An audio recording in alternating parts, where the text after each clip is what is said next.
வெல்க தமிழ், வாழ்க தமிழ்நாடு.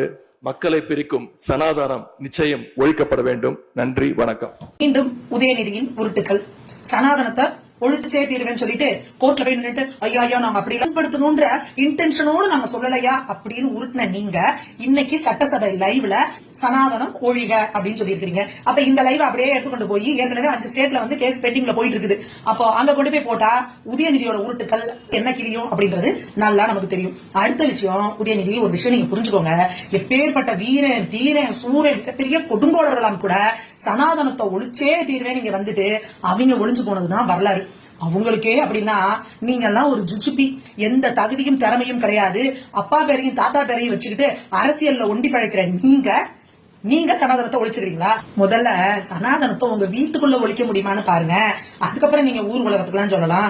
அண்ணாமலை அவர்கள் வந்து இந்த பிரச்சாரத்துக்கு வரும்போது ஒண்ணு சொன்னாரு, வீட்டுல பிஞ்ச செருப்பு இருந்தா தூக்கி போட்டுறாதீங்க, தயவு செஞ்சு எடுத்து வைங்கக்கா, ஓட்டு கேட்டு வரப்ப யூஸ் ஆகும் அப்படின்னு சொன்னாரு. அதே தான் நாங்க சொல்றோம். இந்துக்கள் தயவு செஞ்சு பிஞ்ச செருப்பு எல்லாம் தூக்கி போட்டுறாதீங்க, பத்திரமா எடுத்து வைங்க.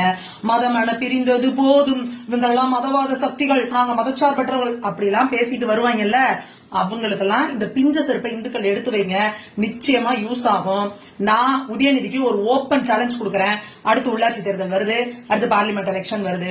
அந்த தேர்தல்ல டேரிங்கா நின்னு சனாதனத்தை ஒழிக்கிறதுக்கு எனக்கு ஓட்டு போடுங்க. இந்துக்கள் யாருமே எனக்கு ஓட்டு போட வேண்டாம் பேசுற தில்லும் தெம்பு திராணியும் உதயநிதிக்கு இருக்கா? இது ஓப்பன் சேலஞ்ச். உதயநிதி, நீங்க ஒரு விஷயத்தை புரிஞ்சுக்கோங்க. சனாதனத்தை ஒழிக்கிறேன்னு சொன்னதுனால திமுக தமிழக அரசியல் இருந்தே ஒழிஞ்சிச்சு அப்படிங்கிற வரலாற எங்களோட பிள்ளைகள் வருங்காலத்துல படிக்க போறாங்க. அதுதான் வந்து தமிழகத்தோட வரலாறா இருக்கும். உங்களோட வாய் திமிராலதான் நீங்க திமுக இந்த நிலைமைக்கு இன்னைக்கு உங்களை கூப்பிட உட்கார வச்சிருக்காங்க. இன்னமும் திமிர் தண்டமா நீங்க மேலும் மேலும் இந்துக்களை புண்படுத்திக்கிட்டே இருந்தீங்கன்னா நிச்சயமா கட்சிங்கிற ஒண்ணே இல்லாம உங்களை காலி பண்ண போறாங்க. அது வந்து உறுதி. ஏடா திரும்புற பக்கம்லாம் விஜய்னு பேசுறாங்க, அண்ணாமலைன்னு பேசுறாங்க, நம்மள யாருமே கண்டுக்க மாட்டேங்கிறாங்களே அப்படின்றதுக்காக நானும் ரவுடி தான் வந்து வண்டியில ஏறதுக்காக நீங்க அட்டென்ஷன் சீக்கிங்காக பேசுறீங்கன்னா கூட உங்க போதைக்கு இந்துக்கள் ஊருகா கிடையாது. உங்க அட்டென்ஷன் சீக்கிங்காக கூட நீங்க எங்க சனாதன தர்மத்தை இழிவா பேசுறத இங்க யாரும் வேடிக்கை பார்த்துட்டு சும்மா இருக்க மாட்டோம். திமுகவோட அழிவு காலம் ஆரம்பமாயிடுச்சு. அதை செய்ய போறது தமிழகத்தில் இருக்கக்கூடிய இந்துக்கள். எழுதி வச்சுக்கோங்க.